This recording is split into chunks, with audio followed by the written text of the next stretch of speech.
It's so populated. And it's also like it's so LA, it's so Beverly Hills.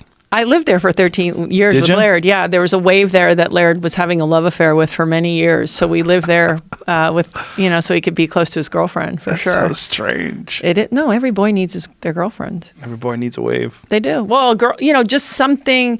That's what I always think is kind of natural. Is at least for my experience is like, I don't know if you ever go through this when you go home. Laird will go out and surf for many hours. Like he can go out for 5 hours at a time, and if there's surf, and he comes home, and I see how happy he is, like to see us. Like he loves us. He's like, oh, my girls, And then about, I don't know, 7.5, 8 minutes in, he starts to get this look on his face like, oh yeah, I'm in the house, like with the family. I wanted to do a book years ago called Death by Domestication, because it's like, how does he manage both of those sides? Like, I need to go, I need to be free, I need to, chase things and like scare myself and do all this stuff. And then, comes home and is like, on the floor laying, with one of my daughters and being attentive and a great husband and all these things. But I always get amused a little bit by the push-pull.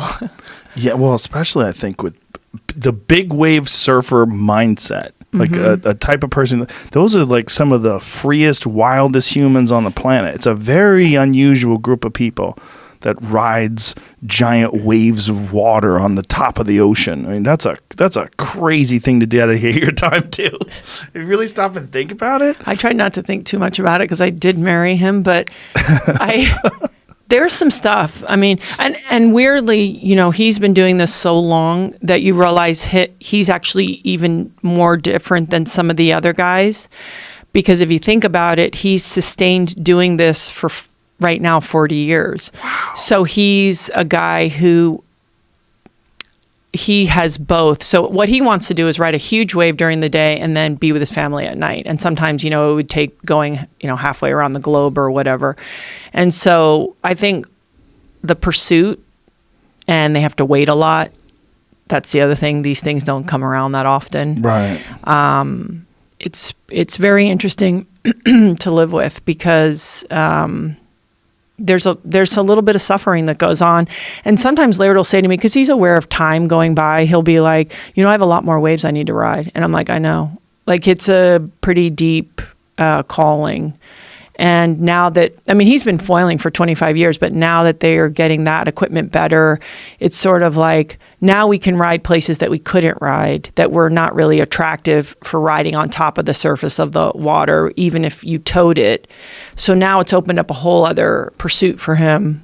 It's very, I don't know why you would go towards that, though. Like, Laird has put me on a ski in front of a wave that's like 60 feet. Right. And like being on the back of a ski with him driving, there's a moment where you go, okay, and I'm sure you've experienced this with other friends that take you maybe on a flying or something. This is what he does, right? So I'm like, okay, I trust him more than I'm afraid. That's fine. I can do that. And I'm going to surrender to that. I'm not going to torture myself the whole time. I'm just going to trust him. And you turn and there's a 6-story building behind you moving.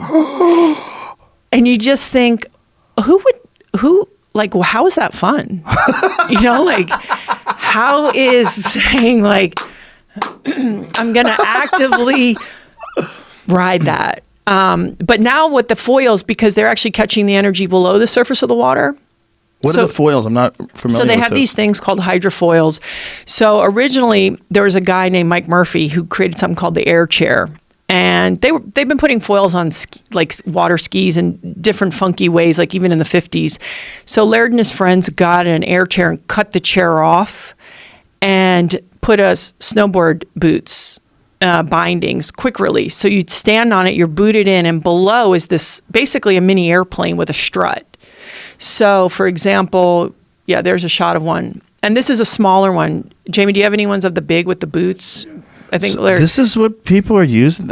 I've never even seen. Did you know about this? I've seen it. Wow. He knows about everything. What are you talking about? He's knows plugged in. He's plugged in. Look at him. Do you have a girlfriend? Busy. Well, what happened to this dude's head? Oh yeah.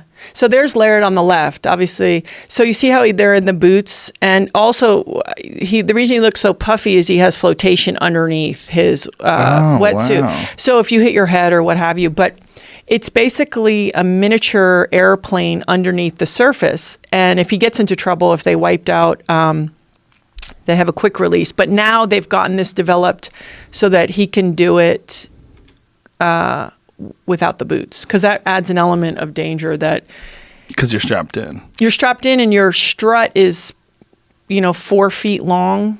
You know, Wow. That's so strange looking. yeah, but it's And what's going on below the surface? so What there's exactly a does it look miniature like? airplane. Jamie, do you have any pictures of it flipped up? I'm sure if you look on Laird stuff, you can see the bottom. It's like a miniature airplane because water is denser than air. So it's sort of like a miniature plane. Mm-hmm. And it is like the Oracle guys that do those boats have made foils for Laird. It's, So that's what it looks like. yeah. So those are kind of Wow. more low performance ones. When you see the high performance, it's looks like a aerodynamics, hydrodynamics, it's all of that. So now what you're doing is, because there's energy below the surface moving. Mm-hmm. So we think of a wave like pushing and dropping, but there's actually the energy, circular energy below. So now you've got the foil that can ride that, but you don't have drag. So like they can go, there's a wave on Kauai where they're going over, 50, they go about 50, they can get up to 52 miles an hour.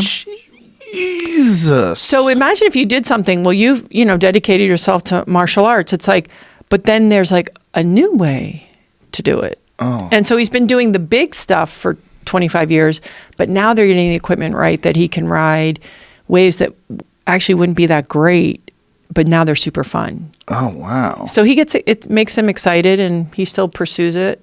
And that's on Kauai right there. And see how it's not even breaking where he rides it? Yeah. So it No drag. Correct. And it's actually riding the energy below the surface, which, for him, he's just interested in what's the most efficient way. I mean, look at that. You'd never in regular surfing be able to ride that. Wow. So it enables them. Like so much fun. You're flying. That's what they say. Incredible. That's it's the difference, right? So they're flying. So that's, I think, kept him interested. But, his pursuit of this it's a pretty